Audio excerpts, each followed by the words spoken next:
ఈ ట్రాక్టర్ ఇండ్లకెళ్ళే, కార్లు ఇండ్లకెళ్ళే, కూటర్లు ఇండ్లకెళ్ళే, అన్ని ఇండ్లకెళ్ళే పోతాను. ఈ గొర్రెల కాంచే కదుడు పిండి పిండి అయినాయి. ఈ కట్టె అన్న పెడతా. ఈ కట్టెలు పెడితే అందంగా చూసి దూరం నుంచి పోతారు వాళ్ళు.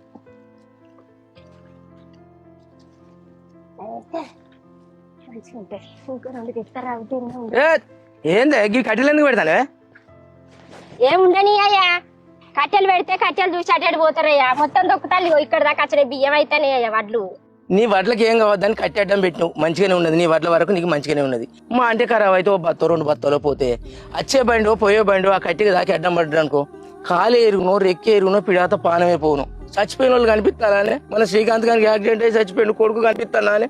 అసలు బాధ ఏ కుటుంబానికి రావద్దే, అందరూ మంచిగా ఉండాలి. మన వడ్లు ఖరాబ్ అయితే ఓ బత్త పోతే పోయింది. నిజమేనయ్యా, నాకు అంత ఆలోచన రాలే. అయ్యో వడ్లు ఖరాబ్ అయితేనే అనుకున్నా గానీ నా కొడుకు లెక్కల ఎవరికైనా యాక్సిడెంట్ అయ్యేది ఉంటే కుటుంబాలు ఆగమవుతారయ్యా. నిజమే, కానీ అందరు మంచిగా ఉండాలయ్యా. అసలు ఈ రోడ్డు మీద పోసుడే తప్పే. ఎవ్వరు ఎందుకు ఏమంటలేరంటే, అయ్యో పాపం రైతు ఆలుగాలం కట్టం చేసి ఆగం అవుతాడు, ఆ బురదలు పోతే మొలకత్తాయి, రైతు నష్టపోతాడని రోడ్డు మీద పోసుకున్నా ఎవ్వరు ఏమంటలేరే. అసొంటప్పుడు గంతట్నే ఉండాలనే.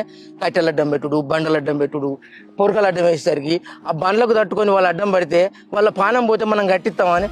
పానం ఖరీదు ఎంతే, మనకి ఏమవుతుంది? పోతే బత్తడు వాళ్ళు పోతే పోయి నువ్వేది అడ్డం వేయకు. నిజమేనయ్యా. వద్దుపా, అడ్డం వేయద్దు. సరేనా?